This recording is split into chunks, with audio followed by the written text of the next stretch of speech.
करना चाहता हूं मोहतरमा इकरा हसन साहिबा। स्टेज खाली करवाइए। इकरा हसन जिंदाबाद। भाई स्टेज को खाली करवाइए। अरे भैया स्टेज को खाली करवाइए प्लीज। भाई प्लीज मैं हाथ जोड़ती हूँ, थोड़ा सा रुक जाइए। सुन लीजिए, 5 मिनट की बात है, उसके बाद यही कीजिए। नहीं है अच्छी बात नहीं, प्लीज। अमजद भाई, तो ये अमजद भाई, ये गठबंधन इसीलिए बनाया गया है, सबने अपने, हर बड़े नेता ने अपनी सीटों की कुर्बानी दी है।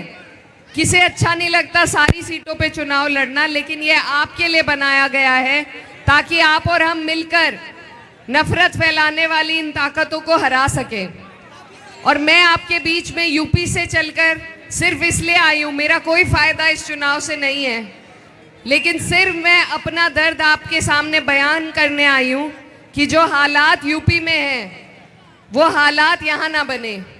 हमारे यहाँ अगर कोई जुबान खोलता है तो उन पे झूठा मुकदमा लगाया जाता है, बुलडोजर चलाए जाते हैं मकानों पर, रोजगार छीने जाते हैं, हर तरीके से परेशान किया जा रहा है। मेरे भाई, आप लोगों ने अभी तक भाजपा का पूरा राज नहीं देखा और मैं नहीं चाहती कि आप देखें, इसीलिए मैं अपना सूरत हाल आपके सामने पेश करना चाहती हूँ और आपको आगाह करना चाहती हूँ कि आपस के अपने वोट के बंटवारे में कहीं फिर से भाजपा ना जीत जाए। और मैं ये भी बता दूं आपको कि इस बार ये नीतीश जी को मुख्यमंत्री नहीं बनाएंगे जैसे इन्होंने महाराष्ट्र में किया। इस बार ये खुद सत्ता पर काबिज होंगे और जो इनका प्रोपेगेंडा पूरे देश भर में चलता है वही आपके बीच भी चलाना चाहते हैं। तो इनके मंसूबों को आपको और हमें मिलकर फेल करना है। कोई भी चुनाव किसी एक वर्ग के सहारे नहीं जीता जा सकता। हमें सभी की ज़रूरत है और सभी की बात करने की ज़रूरत है। सर्वधर्म सर्व जाति का सम्मान, क्योंकि यही हमारे देश की गंगा जमुनी तहजीब है। अगर ये गंगा जमुनी तहजीब कमज़ोर होगी तो आपका और हमारा यहाँ रहना बहुत मुश्किल हो जाएगा, क्योंकि ये हमारे हिंदू भाई हैं। 208 वोट जिन्होंने वक्फ के खिलाफ दिए वो हमारे हिंदू मेंबर ऑफ पार्लियामेंट थे, सभी सिर्फ 24 मुसलमान थे।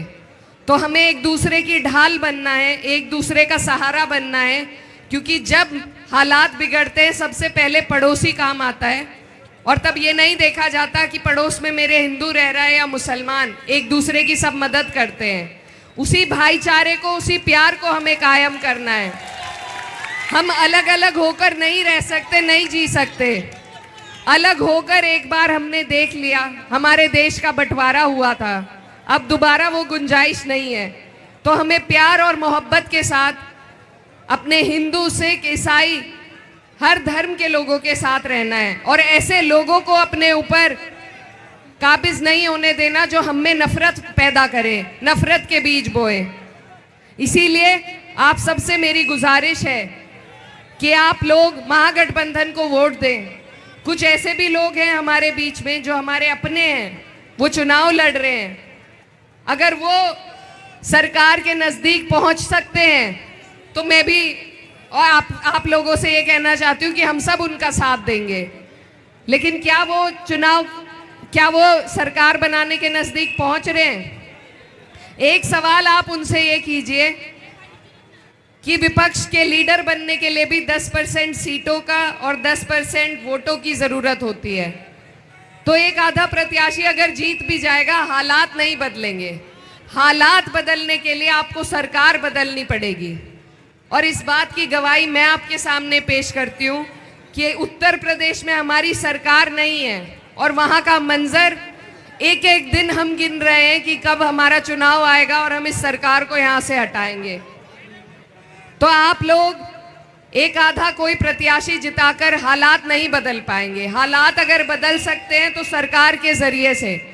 तो मेरे भाइयों, आप सबसे मेरी गुजारिश है कि आप लोग बहुत समझदारी के साथ और जितना जज्बा और जितना जोश आप यहाँ दिखा रहे हैं, इसको तब्दील कीजिए बेहतराई के लिए, आने वाली 11 तारीख को वोटों में तब्दील कीजिए। अपने आस पड़ोस गली मोहल्ले से एक एक वोट को आपको निकालकर बूथ तक पहुंचाना है, क्योंकि आज ये ताकत आपके पास है, कल को कोई गारंटी नहीं कि ये लोग आपसे ये भी ताकत छीन सकते हैं। आप पे SIR लागू किया जा रहा है, आपके नाम काटे जा रहे हैं, आपको घुसपैठी बताया जा रहा है। तो इन लोगों को जवाब देने का सिर्फ एक जरिया है हमारे पास। लाठी डंडे की लड़ाई नहीं लड़ सकते, सिर्फ वोट का आपका जरिया है जिसका सही इस्तेमाल करना है। तो आने वाली 11 तारीख है और यहाँ से आपका हाथ का निशान है। एक एक वोट अपना बटोर के समेट के, ये बहुत बड़ी अमानत है आपके पास और पूरा देश आपकी तरफ देख रहा है। तो अपना एक एक वोट आप यहाँ पर किशनगंज में कमरुल हुदा साहब जो महागठबंधन के प्रत्याशी हैं उनको देने का काम करें, यहाँ सरकार को बदलें, क्योंकि आप जो बयार चलाएंगे वो पूरे देश तक जाएगी। आप यहाँ सरकार बदलेंगे, इनकी ऊपर तक जड़ें हिलेंगी। तो बताइए, हिलाएंगे इनकी जड़ें या नहीं? जिताएंगे गठबंधन को या नहीं? आपको मेरा कोई लालच इस चुनाव से नहीं है, बस मैं आपकी और हमारी और अपने देश की, अपने मुल्क की बेहतरी के लिए आपके बीच आई हूँ। और आपके बीच से जाते जाते बस 2 शब्द छोड़ना चाहती हूँ। हमारे कैराना के बहुत बड़े शायर हैं, वो कहते हैं कि ये जब्र भी देखा है तारीख की नज़रों ने, ये जब्र भी देखा है तारीख की नज़रों ने, लम्हों ने खता की थी सदियों ने सजा पाई। तो ये जो लम्हा है आपके पास, ये चुनाव का जो मौका है, इसको जाने मत दीजिए, वरना हमारी आने वाली नस्लें पछताएंगी। इसी के साथ मैं आपसे विदा लेना चाहती हूँ। बहुत बहुत शुक्रिया, दुआओं की दरखास्त है। अल्लाह हाफिज।